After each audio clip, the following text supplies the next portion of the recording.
Let him get on the record.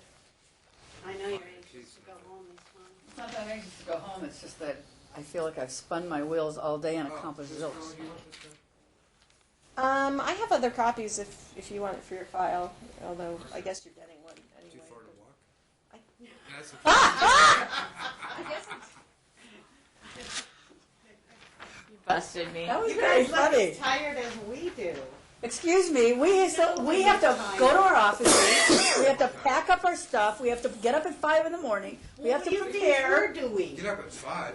All right, we're on the record in 349743. Ms. Cohen is fine, and the plaintiff are all present. I know, I guess they went outside and it was great because we sent them out with just the grandfather and the two grandfathers, and they were starting to work, and then the ladies decided to get involved, and then Chris went out, and then Amber went out, and everything went to crap. Excuse me. And so we pulled Amber out, we pulled Chris out, we pulled out the moms, and we had the dads working on it. And we're going to try to work on something for the 26th, but let's just keep open arms in place, and whatever they can do that's extra would be great. Yeah, open arms is the default. And let's stagger it so that if an hour's long enough or whatever, even if he has to just stand there, somebody has to tell Shonda that. Shonda doesn't force him to go in. That's fine. He still has to stay for the hour. And, you said at the last hearing, I don't care if he stares at him for an hour. He has to be there.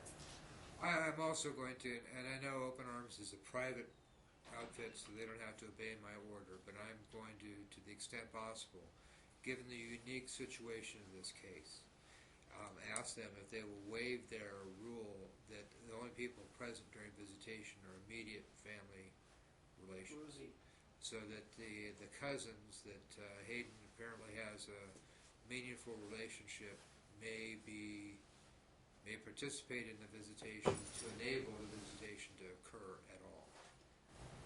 That'd be great. And will you be calling Shonda? Will I be calling her? Will you be calling Shonda at Open Arms? Will I? Yes. You want me to call her? I do, because if you don't tell her, or if Kelly doesn't call her, or your law clerk doesn't call her and say it, or at least send her a copy of the minutes, that'd be great. And I'll prepare the order. I gave Ms. Cohen an Oh, order. you want to bring that paper back? Thanks. You must have known I was going to need it. She did. She's psychic. All right. Telepathic is better. Okay, we'll call tomorrow. Great. And so the grandfathers are going to try to work something out on it.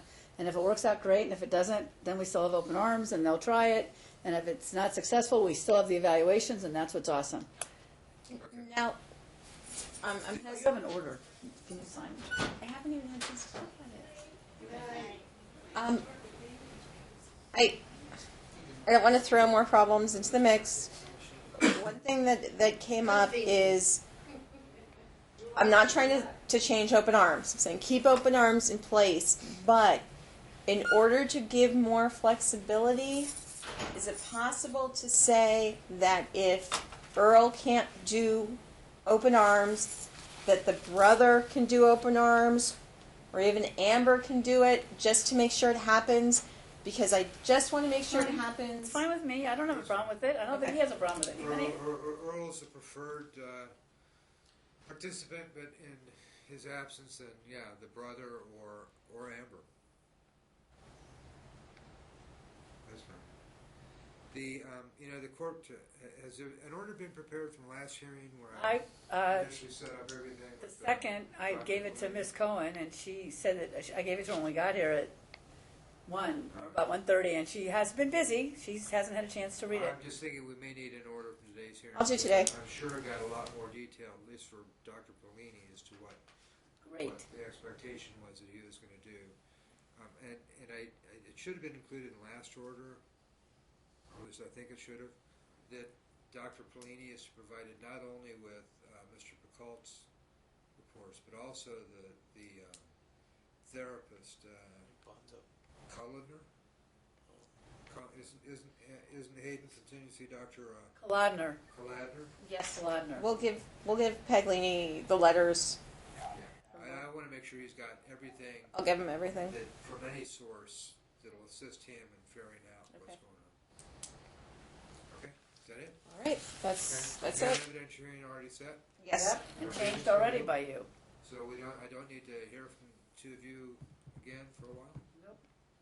Hopefully not. If there are any issues, I'm sure I'll be the first to know. Thank you, we're in recess. Thank you, Judge. Judge.